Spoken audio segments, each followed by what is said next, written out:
শীতকাল মানে ভেজিটেবলের চপ তো অবশ্যই বাড়িতে হবে। তো ফ্রিজে কদিন ধরেই একটা বিটরুট পড়েছিল আর এদিকে একটা গাজরও পড়েছিল। তো চলো প্রথমে এগুলোকে ভালো করে ছিলে একটু আদা আর দুটো কাঁচা লঙ্কা আমি সব কিছুকে রেডি করে নিই। প্রথমে আদাটাকে গ্রেট করে নিয়েছি, কাঁচা লঙ্কা গ্রেট করে নিয়েছি, আর গাজর আর বিট সব কটাকে একসাথে গ্রেট করে নিয়েছিলাম। তারপর কড়াই চলে যাব সরাসরি। কড়াই একটুখানি ঘি দিয়ে সেই ঘিটাকে গলিয়ে নিয়েছি। তার মধ্যে দিয়ে দিয়েছি 5 ফোড়ন, আদা, কাঁচা লঙ্কা গ্রেট করা। খুবই অল্প সামান্য সব জিনিস ইউজ করছি, তোমরা চাইলে বেশি নিতে পারো, কারণ আমি ভেজিটেবল চপটা 6টা থেকে 7টা করব এইটুকু কোয়ান্টিটিতে। তারপর বিটটাকে দিয়ে বেশ কিছুক্ষণ নাড়াচাড়া করে ভেজে নেব। বিটটা যখন একটুখানি হালকা নিমিয়ে আসবে, তোমরা নিজেরাই দেখে বুঝতে পারবে, সেই পর্যায়ে দিয়ে দিচ্ছি গাজর।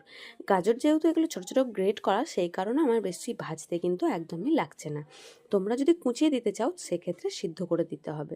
তারপর এখানে আমি ইনস্ট্যান্ট ভাজা বাদাম ব্যবহার করছি। তোমরা যদি কাঁচা বাদাম ব্যবহার করে থাকো তাহলে অবশ্যই কাঁচা বাদামটাকে ভেজে তুলে রেখে দেবে।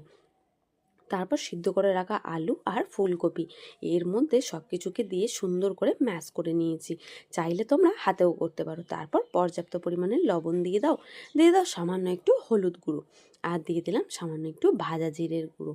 এরপর সব কিছুকে নাড়াচাড়া করে ভালো করে আরও একবার মিক্সড করে নেবো, যাতে মশলার সাথে আলুর টেক্সটটা খুব সুন্দরভাবে মিশে যায়, দেখতেই পাচ্ছ।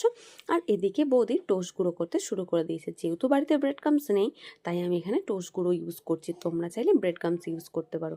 তারপর এই বিটের যে টেক্সটটা, এটাকে আমি একটুখানি ঠান্ডা করার জন্য একটা পাত্রে নামিয়ে নেব। ততক্ষণে টোস্টটাকে আরও ভালো করে গুঁড়িয়ে নিয়েছি। যখন এটা ঠান্ডা হয়ে যাবে সেই পর্যায়ে এখানে একটু করে টোস্ট গুঁড়ো কিংবা ব্রেড ক্রাম্বস যে কোনো কিছু দিয়েই এটাকে কিন্তু খুব সুন্দর করে মাখাতে হবে।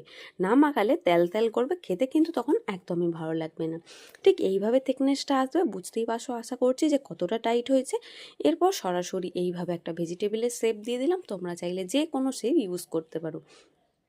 তারপরে এটা বিস্কুটের গুঁড়োতে খুব সুন্দর করে এইভাবে এপাশ ওপাশ কোটিং করে নাও।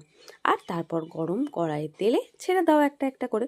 ইনস্ট্যান্ট ভাজা হয়ে গেলে গরম গরম তুলে নিলেই তৈরি হয়ে যাবে খুব সহজেই বাড়িতে একদম দোকানের মতো ভেজিটেবল চপ।